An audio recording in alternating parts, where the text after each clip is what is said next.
Hello, good morning students. આગળના લેક્ચરમાં આપણે એસપીએલસી જે ક્વેશ્ચન આપણે પૂરો કર્યો એની અંદર નાનો એક ટોપિક બાકી છે. એ વિડિયો તો એનો ઉતર્યો હતો પણ અપલોડ થવામાં તકલીફ પડતી હતી એટલે ત્યાંથી ડિલીટ કર્યો હતો, એટલો વિડિયો કટ કર્યો હતો. એ નેક્સ્ટ આપણે ગમે ત્યારે એને ભણાવી દઈશું. હવે આજે આપણે એક નવો ક્વેશ્ચન જોવાનો છે, introduction to SSADM and need of SSADM. SSADM શું છે અને SSADM ની જરૂરિયાત એક વિષય આપણે ભણવાનું છે. આ ટોપિકની અંદર આ યુનિટની અંદર હવે ટોટલ 3 ક્વેશ્ચન બાકી રહેશે, પછી આપણો આ યુનિટ પણ અહીંયા પૂરું થશે. તો આપણે જોઈએ introduction to SSADM.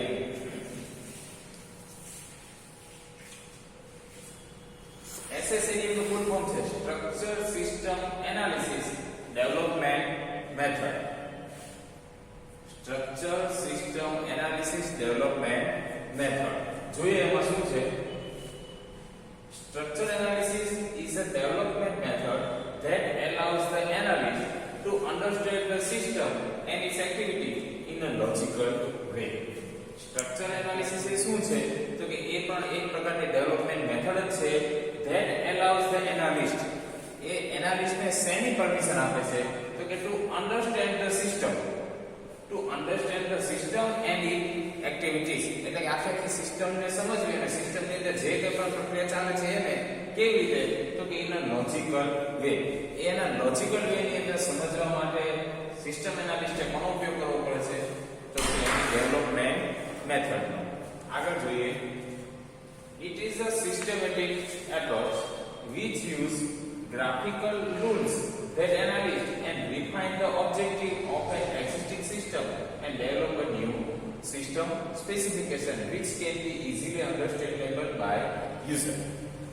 It is a systematic approach. આ જે ડેવલપમેન્ટ મેથડ છે એ કેવો એપ્રોચ છે તો કે સિસ્ટમેટિક એપ્રોચ છે which uses graphical tools. શું કામ સિસ્ટમેટિક એને કહે છે કે કોનો ઉપયોગ કરે છે તો કે ગ્રાફિકલ ટૂલ્સ નો ઉપયોગ કરે છે and analyze and refine.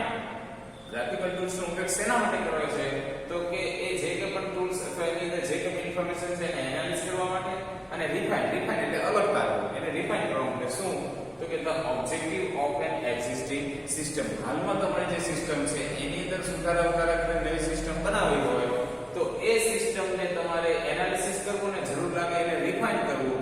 એ આખા બધા ટૂલનો ઉપયોગ શેનાથી થાય છે તો કે ડેવલપમેન્ટ મેથડનો ઉપયોગ કરે છે. And develop a new system specification which can be easily understandable by user. જે સિસ્ટમ એનાલિસિસ છે એ ગ્રાફિકલ ટૂલ્સ નો ઉપયોગ કરીને એની હાલની જે સિસ્ટમ છે એ સિસ્ટમના જે કે પણ ઓબ્જેક્ટિવ્સ છે એ ઓબ્જેક્ટિવ્સ નું એનાલિસિસ કરે છે, રિફાઇન કરે છે. એની મદદથી શું કરે છે તો કે ડેવલપ અ ન્યૂ સિસ્ટમ, અને એની મદદથી નવી સિસ્ટમ ડેવલપ કરે છે which can be easily understandable by user, કે જેને યુઝર છે એ સરળતાથી સમજી શકે છે. It has following attributes. એના ટોટલ 4 એટ્રીબ્યુટ્સ છે. જોઈએ આપણે. It is a graphic which specifies the presentation of application. આ એક પ્રકારનું કેવું ટૂલ છે ગ્રાફિકલ છે જે પ્રેઝન્ટેશન છે અને પ્રેઝન્ટેશન દ્વારા તમે સ્પેસિફાય કરી શકો છો. આગળ. It divides the processes. જે પ્રોસેસ આખી એક મોટી પ્રોસેસ હોય તેને અલગ અલગ પાર્ટમાં ડિવાઇડ કરે છે. કે it divides the processes so that it gives a clear picture of system flow. અલગ આખી સિસ્ટમ ન સમજાય તો તમે કોઈ પણ સિસ્ટમ આપણે આગળ વાત થઈ હતી કે થોડા તમે પાર્ટ પાડી એ મુજબ તમે સમજો. તો અહીંયા પણ સિસ્ટમને એની સિસ્ટમની જે પ્રોસેસ છે એને ડિવાઇડ કરે છે. એની મદદથી એ તમારો જે સિસ્ટમનો ફ્લો છે એ વ્યવસ્થિત રીતે સમજી શકે છે clearly. It is logical rather than physical. એ મોટા ભાગે કેવું છે લોજિકલી છે. The elements of system do not depend on vendor or hardware. તમારે સિસ્ટમની અંદર કયા એલિમેન્ટ્સની જરૂર પડશે એ એલિમેન્ટ્સ તમે કોઈ હાર્ડવેર અથવા તો વેન્ડર પાસેથી ખરીદી શકતા નથી. આખું લોજિકલ છે. તમને મનમાં જેવો વિચાર આવે એ મુજબ તમે એનો ઉપયોગ તમે કરી શકો છો. એ મુજબ એનું તમે ગ્રાફિકલ આખું પિક્ચર શું કરો છો ક્રિએટ કરી શકો છો. It is an approach that works from high level overview to lower level detail. એ કેવો એપ્રોચ છે જનરલી તમે નીચેથી ઉપર જતા હોય એની જગ્યાએ આ કેવું થાય છે ઉપરથી નીચે આવે છે. તો કે it is an approach, એ કેવો એપ્રોચ છે that works from high level overview. એટલે ઉપરથી શરૂઆત કરે અને ધીમે ધીમે ક્યાં આવે છે નીચે સુધી આવે છે. lower level details. જોઈએ આગળ.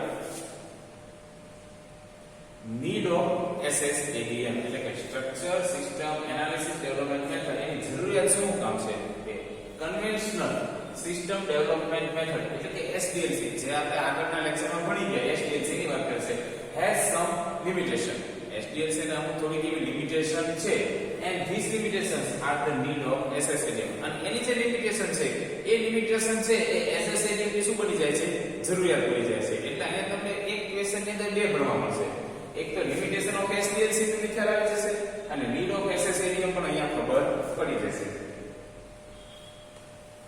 These limitations are interaction. First limitation, interaction with the user is limited. Main limitation કઈ છે તો કે SDLC ની અંદર છે એ યુઝર સાથે તમારે કમ્યુનિકેશન કરવું એ બહુ ઓછું બને છે, લિમિટેડ છે.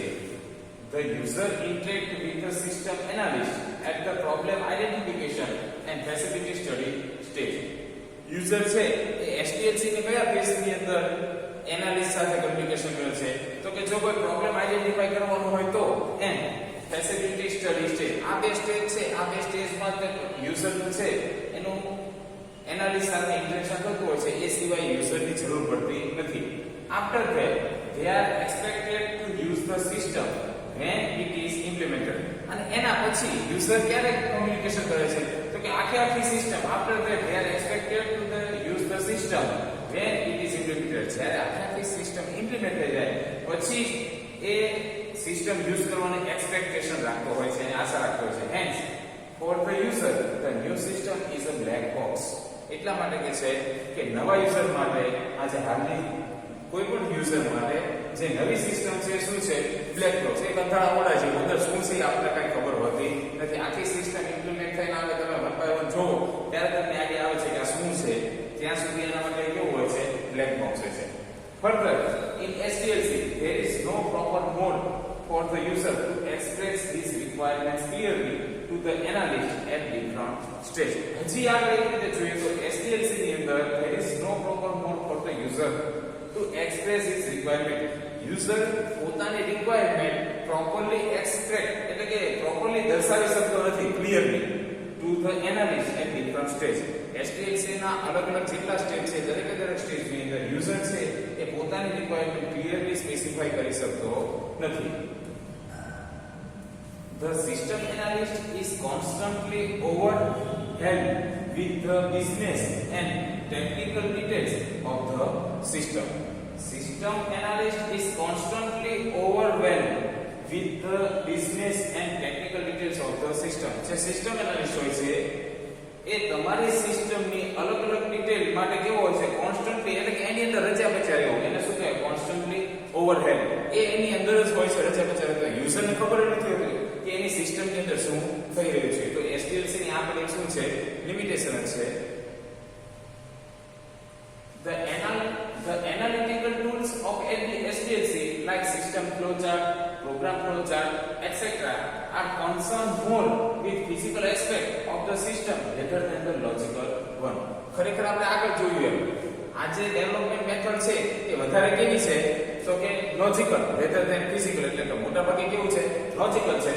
SDLC ની જે કંઈ પણ આપણે સિસ્ટમ ફ્લોચાર્ટ કે પ્રોગ્રામ ફ્લોચાર્ટ આ બધું જે છે એ કોન્સેપ્ટ એ કોની પર વધારે ડિપેન્ડ છે તો કે ફિઝિકલ એસ્પેક્ટ ઉપર rather than logical. Some of the SDLC tools are narrative and wide instead of being precise and clear in their format. Some of the SDLC tools are narrative. Narrative એટલે ઘણું બધું લખાણ એક continue આપણે નિબંધ ગુજરાતીમાં કહીએ તો નિબંધ SDLC ના મોટા ભાગના ટૂલ્સ એ કેવા છે નિબંધાત્મક છે નેરેટિવ એન્ડ વેગ એટલે કે અનસર્ટેન અચોક્કસ અને અમુક એની માહિતી કેવી હોય છે અચોક્કસ હોય છે. ઇન્સ્ટેડ ઓફ કોની જગ્યાએ ખરેખર હોવું શું જોઈએ એની જગ્યાએ અહીંયા શું છે અચોક્કસ છે. ઇન્સ્ટેડ ઓફ બીઇંગ પ્રેસિઝ એટલે કે તમારી ખરેખર માહિતી કેવી જોઈએ એક્યુરેટ. પ્રેસિઝ નો મીનિંગ શું થાય એક્યુરેટ એટલે કે instead of being precise and clear in their format. રિયલમાં તમારી જે માહિતી તમારી જે ઇન્ફોર્મેશન છે કેવી હોવી જોઈએ એક્યુરેટ એટલે કે ચોક્કસ અને ક્લિયર ફોર્મેટની અંદર હોવી જોઈએ. એની જગ્યાએ SDLC માં તમને કેવું જોવા મળે છે તો કે નેરેટિવ એન્ડ અનસર્ટેન એટલે કે નિબંધાત્મક અને અચોક્કસ ઘણી અમુક માહિતી તમને મળી શકે છે. It becomes difficult for the user to understand how the system parts fit together. એટલા માટે it becomes difficult for the user એટલા માટે થઈને SDLC છે ક્યારેક યુઝર માટે કેવું થઈ જાય છે, ડિફિકલ્ટ થઈ જાય છે. શું કામ? તો કે to understand how the system parts fit together. એના માટે સમજવું કે એના જે અલગ અલગ સિસ્ટમના પાર્ટ છે એકબીજા સાથે કેવી રીતે કમ્યુનિકેશન કરશે, એકબીજા સાથે કેવી રીતે ફિટ થશે, એ સમજવું એના માટે કેવું છે, થોડું અઘરું બની જાય છે. The system specification of SDLC are difficult to maintain or modify. The system specification of SDLC ની અંદર જે સ્પેસિફાઈ કરી આખી સિસ્ટમ ને એ કેવું છે, ડિફિકલ્ટ છે. શેના માટે? તો કે to maintain or modify. SDLC મુજબ તમે સિસ્ટમ ક્રિએટ કરો, પછી એને મેન્ટેન કરવું, એને મોડિફાઈ કરવું, એ થોડું કેવું છે, ડિફિકલ્ટ છે. Even a small changes in the users requirement. થોડો પણ નાનો એવો ચેન્જીસ જો યુઝરની કોઈ પણ રિક્વાયરમેન્ટ અંદર થોડો પણ નાનો એવો ચેન્જીસ જો આવે તો necessitates several changes in different system document. Necessitates એટલે કે જરૂરિયાત થઈ જાય છે, એ તમારે બદલવું કમ્પલસરી થઈ જાય છે. Necessitates several changes in different system document. અલગ અલગ સિસ્ટમના અલગ અલગ જેટલા ડોક્યુમેન્ટ તૈયાર કરેલા હોય એની અંદર એ બધા ચેન્જીસ કરવા તમારે શું બની જાય છે, જરૂરિયાત બની જાય છે. The user has to plow through several documents in order to find the information pertaining to particular part of the system, and this frustrates the user. The user has to plow through એટલે કે બહાર કાઢવું. plow કરવું એનું meaning શું થાય, બહાર કાઢવું. The user has to plow through several documents in order to find the information pertaining to particular part of the system. સિસ્ટમના અલગ અલગ પાર્ટ, પર્ટિક્યુલર એટલે ચોક્કસ પાર્ટ પાસેથી તમારે માહિતી કેવી રીતે બહાર કાઢવી, પ્લાવ એટલે હલ કરવું એમ કે માહિતીને શું કરી શકે, બહાર કાઢવી. કેવી રીતે? Through several documents. અલગ અલગ ઘણા બધા તમારી પાસે ડોક્યુમેન્ટ્સ હોય. In order to find the information pertaining to particular. એને આનુષંગિક જે ઇન્ફોર્મેશન હોય એની ઇન્ફોર્મેશનને પ્લાવ કેવી રીતે બહાર કાઢવું એ ક્યાંથી તમને ખબર પડે છે, અલગ અલગ ડોક્યુમેન્ટ પાસેથી. And this frustrate the user. અને આ જે કામ કરવું એટલે કે તમારે જે અલગ અલગ ડોક્યુમેન્ટ આપ્યા હોય, ઘણા બધા સેવરલ ડોક્યુમેન્ટ એટલે ઘણા બધા ડોક્યુમેન્ટ આપે છે, એમાંથી માહિતીને પ્લાવ કરવી એટલે બહાર કાઢવી, એ કોઈ પર્ટિક્યુલર પાર્ટ એ યુઝર માટે કેવું થઈ જાય છે, તો ફ્રસ્ટ્રેટ ધ યુઝર. યુઝર માટે કંટાળાજનક થઈ જાય છે. ફ્રસ્ટ્રેટ એટલે કે કેવું થઈ જાય, યુઝર માટે કંટાળાજનક થઈ જાય છે. આગળ જોઈએ. Software development is a bottom up. આપણે વાત થઈ ડેવલપમેન્ટ મેથડ છે કેવી છે, તો કે ટોપ થી બોટમ સુધી. જ્યારે સોફ્ટવેર ડેવલપમેન્ટ એ કેવું છે, બોટમ અપ છે. Hence the package can be viewed only after it is fully complete, by which time it becomes difficult to make any correction. Hence the package can be viewed only after. એટલે કે આખું software clear થઈ જાય પછી તમે એના જે કે પેકેજ હોય છે એને જોઈ શકો છો. It is fully complete. કેવું થઈ જાય, કમ્પ્લીટલી આખું ક્લિયર થઈ જાય પછી by which time it becomes difficult to make any correction. અને એ સમય દરમિયાન જ્યારે શરૂઆત એટલે કે જ્યારે તમારું કોઈ પણ કામ, તમારું પેકેજ કે જે કે પણ અહીંયા સોફ્ટવેર ડેવલપરની વાત કરી એ જ્યારે ડેવલપ થતું હોય એ સમય દરમિયાન it becomes difficult to make any correction. એની અંદર કોઈ પણ કરેક્શન લાવવું એ કેવું થઈ જાય છે, ડિફિકલ્ટ થઈ જાય છે, તમારા માટે અઘરું થઈ જાય છે. આગળ all system documentation is prepared at the end of the project. દરેક સિસ્ટમ ડોક્યુમેન્ટ છે ક્યારે ક્રિએટ કરવાના હોય છે, તો કે પ્રોજેક્ટના એન્ડમાં. આ પણ એની એક શું છે, લિમિટેશન છે SDLC ની, કે બધું પતી જાય પછી ડોક્યુમેન્ટેશન કરશે. જો તમારે શરૂઆતમાં જેમ પહેલા ડોક્યુમેન્ટેશન કરાય પછી એ મુજબ તમે તમારી ખરેખર સિસ્ટમ છે ક્રિએટ કરવાની હોય છે. આગળ in short SDLC takes a structured approach to system development. ટૂંકમાં કહીએ તો SDLC ની અંદર કોનો અભાવ છે, લેક એટલે અભાવ કોનો, તો કે સ્ટ્રક્ચર એપ્રોચ નો એટલે કે સિસ્ટમ ડેવલપમેન્ટ નો SDLC ની અંદર અભાવ છે. The structure methodology has overcome most of the disadvantage of the conventional method. The structure methodology has overcome એ શું કરે છે, તો કે કંટ્રોલિંગ કરે છે કંઈક ચોક્કસ કોને, તો કે most of the disadvantage of the conventional method. એટલે કે SDLC ના મોટા ભાગના જે ડિસએડવાન્ટેજ છે એની ઉપર કંટ્રોલિંગ કરીને વ્યવસ્થિત કરવાનું કામ કોનું છે, તો કે system development. Structure methodology.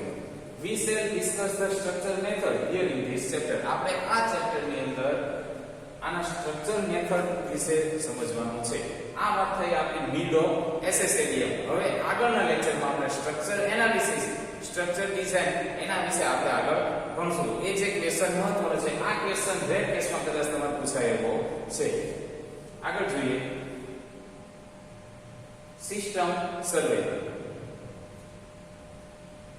The first step in SSATM is system survey. The sub-activities in survey are. એટલે કે SSATM નું first step કયું છે? system survey. સમજવા માટે છે એકવાર જોઈ લેજો ખાસ. એક્ઝામ માટે એટલું બધું મોસ્ટ ઇમ્પોર્ટન્ટ નથી આ topic. Identify the scope of the current system. પહેલો સ્ટેપ શું છે? તો કે identify the scope of the current system. હાલમાં તમારી જે સિસ્ટમ છે એનો સ્કોપ શું છે એ તમારે આઇડેન્ટિફાઈ કરવાનો. Identify and list the deficiencies in the current system by taking into consideration the user requirement. Identify and list. તમે અલગ અલગ તમારી જે હાલની સિસ્ટમ છે એની અંદરથી જરૂરિયાત હોય એને આઈડેન્ટિફાઈ કરો અને એનું લિસ્ટ કરો. List the deficiencies in the current system. હાલમાં તમારી જે સિસ્ટમ છે એની અંદરથી તમારે કેટલી ડેફિનેશન એટલે કે કેવા ટોપિકની અથવા તો કેવા પાર્ટની જરૂર છે એનું લિસ્ટ કરો. by taking into consideration the user requirement. એટલે કે યુઝરની રિક્વાયરમેન્ટ નક્કી કરવા માટે અથવા તો એ નિર્ણય લેવા માટે તમારે શું કરવાનું છે કે તમારી જે હાલમાં કરંટ સિસ્ટમ છે એની અલગ અલગ ડેફિનેશન્સ છે એનું તમે લિસ્ટ તૈયાર કરો. Establish new system goals and identify the constant. તમે જૂની સિસ્ટમ છે એની અંદર સુધારો કરીને નવી લાવવા માંગો છો તો નવી સિસ્ટમ લાવવાનો તમારો ગોલ શું છે એ ગોલને તમે એસ્ટાબ્લિશ કરો એન્ડ આઇડેન્ટિફાઈ ધ કોન્સ્ટન્ટ. અને એમાં કઈ વસ્તુની જરૂર છે એને તમે આઇડેન્ટિફાઈ કરો, નક્કી કરો.